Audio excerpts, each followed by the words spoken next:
Salut, te voici actuellement sur la chaîne YouTube Snapstar. Sur cette chaîne, tu retrouveras tous les plus gros clashs de Snapchat et tous les plus gros buzz du moment. Surtout, n'hésite pas à t'abonner tout en activant la cloche des notifications pour ne rien rater du contenu exclusif de cette chaîne. Et oui, sur cette chaîne, tu retrouveras du contenu qui n'est disponible nulle part ailleurs. Sur ce, je te laisse avec la vidéo. Bon visionnage. Comme vous avez pu le remarquer en regardant le titre et la miniature de cette vidéo, aujourd'hui nous allons principalement parler de Jessica Chivena et de Thibaut Garcia. Vous devez certainement tous les connaître, Jessica et Thibaut, ce sont deux candidats emblématiques de la télé-réalité française et plus précisément des Marseillais. Comme vous le savez, Mylon est l'aîné de Jessica et Thibaut et il a de très gros problèmes de maladie. Dans cette vidéo, Jessica s'est rendue à l'hôpital pour voir la nouvelle opération de son fils. En effet, Mylon souffre d'un très gros problème à l'œsophage et c'est pour cela qu'un grand nombre de blogueurs ont affirmé que Jessica et Thibaut maltraitaient leur fils. Je vous laisse sans plus tarder avec sa prise de parole et pensez que vous pouvez soutenir notre chaîne pour bénéficier d'avantages exclusifs.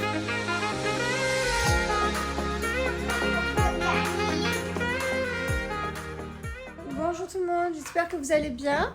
Avec mon fils, on a dormi tous les deux ici, dans ce petit lit. Où ça on a dormi? Là, Hein? un petit lit.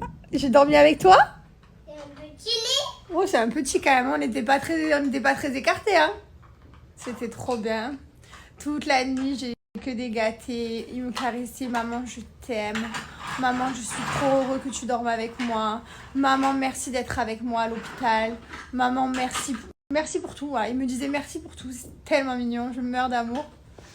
On s'est couché à 22h, on s'est réveillé à 5h du matin en forme. On est allé faire notre petit pipi et tout. Donc du coup, Mylon, il a pas fait pipi dans la couche parce qu'on s'est levé. Après, on s'est rendormi jusqu'à 8h. Enfin, on a galéré entre 5h et 6h. Et après, 8h30, là, c'est les docteurs qui nous ont réveillés. Ils sont venus checker un petit peu comment allait Mylon et tout. Et voilà, c'était trop bien. J'adore. Bon, j'ai pas très bien dormi parce que le plus dur pour moi, c'est de rester sur le dos. Je dois dormir comme ça, comme une momie, quoi. Et du coup, c'est vrai que c'est pas évident. J'ai envie de tourner ma tête et j'ai envie de me poser. Mais bon, avec les cicatrices, je peux pas. Donc, c'est vrai que j'ai hâte. C'est 8 ou 10 jours pour dormir comme ça. Et c'est difficile. Je commence à avoir mal au dos et tout.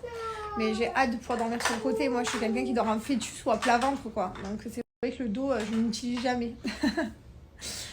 et voilà. Donc, du coup, là, les docteurs, ils sont venus ce matin. Ils m'ont bien expliqué. Parce que, comme je vous ai expliqué hier... je sais que tu veux ton breakfast, Mylon. Il arrive, le breakfast. Là, je l'ai commandé, ton petit-déj. Tu comprends? Je peux pas le faire, moi. C'est la dame qui le fait en bas dans la cuisine. Dans un quart d'heure, il va être là, à mon avis, ok? Ok. Et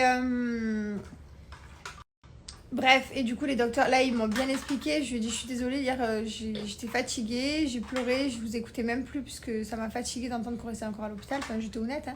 Et du coup je lui ai dit je vous ai pas posé de questions parce que voilà, j'étais un peu dépassée. Surtout qu'il n'y avait plus de dilatation et tout, donc voilà. Donc il m'a bien expliqué, il s'est posé avec moi sur le lit. Il m'a fait des petits schémas parce que franchement le terme anglais pour aller au restaurant et demander du pain ça va, pour aller à la maison et demander la route ça va, mais l'anglais pour l'hôpital c'est assez difficile quand même, surtout quand t'as un enfant avec des problèmes. À la limite quand tu dis ouais il tousse, voilà il tousse quoi, ça va tu comprends, mais quand c'est vraiment technique et que c'est des problèmes de malformation, de machin et tout, c'est plus compliqué. Voilà, donc il m'a expliqué. Hier, au final, ils l'ont pas du tout endormi pour rien, parce que du coup, comme vous m'avez dit, mais du coup, il l'a endormi pour rien s'ils n'ont pas fait la dilatation. Et moi, j'avais pas percuté à ça. Et en fait, je lui ai dit, mais vous l'avez endormi pour rien? Et il me dit, mais non, pas du tout. Il me dit à 100% que non, bien entendu. Il me dit, on a enlevé une tonne de pus. Il était plein de pus à l'intérieur, plein de mucus, de pus. En fait, c'est sa trachéomalacie. Hein. Mylon, il a un gros problème avec sa trachéomalacie. Depuis qu'il est bébé, le problème, c'est la trachéomalacie. Voilà, c'est... Alors, quand on a une atrésie de l'œsophage, en général, il y a plusieurs types d'atrésie de l'œsophage. Il peut y avoir des très gros dégâts dans le corps. Il peut y avoir beaucoup de malformations. En général, ça engendre toujours quelque chose. Et Mylon, lui, il a eu l'atrésie de l'œsophage de type 3, donc c'est la moins sévère, la moins grave, mais ça lui a quand même engendré une trachéomalacie, un stridor, il a un diverticule aussi. Voilà, ça lui a engendré des petites choses comme ça qui font que sa santé... Là, je lui ai demandé au docteur, je lui ai dit, mais jusqu'à quand ça va pas être solide, en fait, le mucus, il a du mal à sortir, en fait. C'est tout mou à l'intérieur, c'est très mou. C'est pas comme nous, en fait. C'est pas comme nous. Ah non. C'est pas un enfant normal. Même s'il est très normal, il a quand même eu des soucis de santé à la naissance et qui sont toujours là. Et du coup, il m'a dit, on espère vers 6-7 ans, ça ira mieux. Donc hier, ils ont cleané tout le mucus, tout le pus à l'intérieur. Ils ont tout enlevé. Ils me disent, on en a enlevé beaucoup. Là, il y a une thérapeute, une physiothérapeute. Je sais pas trop en quoi ça consiste, qui va m'aider, qui va m'expliquer comment essayer de dilater cette trachéomalacie. En fait, la trachéomalacie, je vous l'ai déjà expliqué, mais c'est ce qui est à côté. Alors, il y a le tube là où on mange, qu'ils ont connecté quand Mylon était petit, parce qu'il manquait 1 centimètre. Donc, ils ont connecté ce tube à l'estomac qui n'était pas connecté. Et à côté, il y a la trachée, là où on respire. Et en fait, le problème de Mylon, c'est que sa trachée, au lieu que ce soit un tube droit et dur, là où l'air il rentre, il sort, l'air il rentre, il sort, en fait, Mylon, c'est plein de... C'est tout mou, en fait. Et d'où le fait que ça s'est collé 2 fois quand il était bébé, parce que c'était tellement mou que ça s'est fermé complètement. Voilà. Donc ça, c'est la trachéomalacie. Ce que je comprends très bien, parce qu'à force de me l'avoir expliqué, je sais très bien ce que c'est, je sais de quoi on parle, même si au début, je comprenais rien, c'était du charabia. Maintenant, je sais. Et en fait...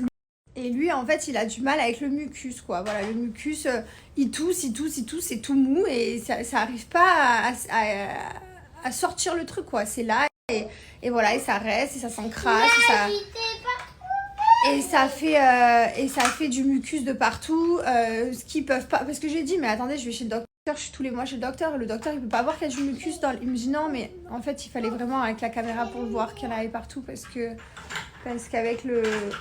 En écoutant ou quoi, ou même en faisant une imagerie, puisque je lui ai dit, on a fait des extraits, on a fait des... Comment on appelle ça? Des extraits, des radios, pardon. On a fait des radios... Ils m'ont pas dit, ils ont dit qu'il y en avait un peu, mais pas autant, quoi. Ils me disent non, mais il faut vraiment y aller avec la caméra, et du coup, on a vu à l'intérieur. Bref. Donc, je suis contente, il m'a tout bien expliqué ce matin. C'est, voilà, on sait de toute façon que Mylon, ça va être des années d'hôpital, il a l'habitude. Regardez-moi, il joue comme un grand garçon. On a tendance à oublier que Mylon est né avec tout ça, mais c'est un petit garçon hyper costaud, hyper solide. Et puis voilà, et puis un jour, on espère que ce sera derrière nous, même si je pense que, voilà, il est quand même né avec une malformation et il y aura sûrement un check-up régulier à faire. Mais là, vraiment, ce tout-là... je lui ai dit, écrivez-moi un papier parce que je veux donner... En fait, moi, je peux plus que mon fils il joue avec des enfants et que les gens ils regardent de travers.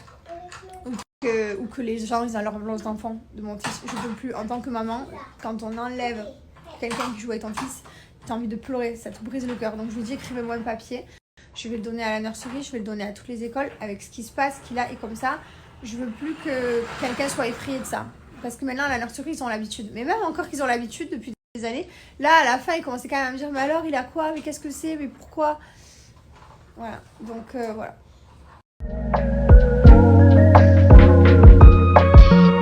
Alors, vous êtes énormément à avoir remarqué ça. Oui, c'est vrai, Mylon tousse beaucoup moins. Parce que forcément, vu qu'ils ont enlevé tout le mucus, tout le pus à l'intérieur. Bon, il tousse quand même encore. Hein. Là, il a pas toussé parce que c'est moins. Mais il tousse encore un peu. Mais voilà. Et il va avoir... Alors en fait, vous m'avez dit que physiothérapie, c'était comme la kiné... Je sais pas dire. Respiratoire, les kinésies respiratoires. Je sais pas comment on dit en français. Bon, voilà, du coup, ça va être ça qu'il va avoir, le physiothérapeute. Pour l'aider à faire enlever le mucus, etc. Là, déjà, elle est venue ce matin. Elle m'a appris, il faut qu'il souffle dans une bouteille avec une paille de toutes ses forces. Voilà, il respire. Et il souffle. Je sais pas si vous aussi, mais quand je suis à l'hôpital, je me sens sale. Je sais pas pourquoi. Alors là, je fais vite fait ma toilette, je me brosse les dents, etc. Mais ma douche, je la fais à la maison. Je vais rentrer ce soir, c'est ma nuit à la maison. Je vais me reposer. Si, je sais pourquoi je me sens sale. Je me sens sale parce que je dors avec ça, je reste habillée avec ça. Et que j'ai pas mes produits, mes machins. Je prends juste une brosse à dents, dentifrice et une brume. Et voilà, je mets pas de crème parce que je mets que de l'arnica. Enfin, j'ai rien quoi. Donc c'est pour ça que je me sens sale. Et puis même là, le fait de mettre de la crème tout le temps sur mes poings là, je me languis de me laver les cheveux et qu'il m'enlève ces poings quoi. Je me sens crado là. Je me sens vraiment pas très propre. Alors que je le suis, hein. Merci à toi d'avoir visionné cette vidéo et surtout n'hésite pas à liker la vidéo et à nous donner ton avis dans l'espace commentaire. Sur ce, on se retrouve dans une prochaine vidéo. Peace.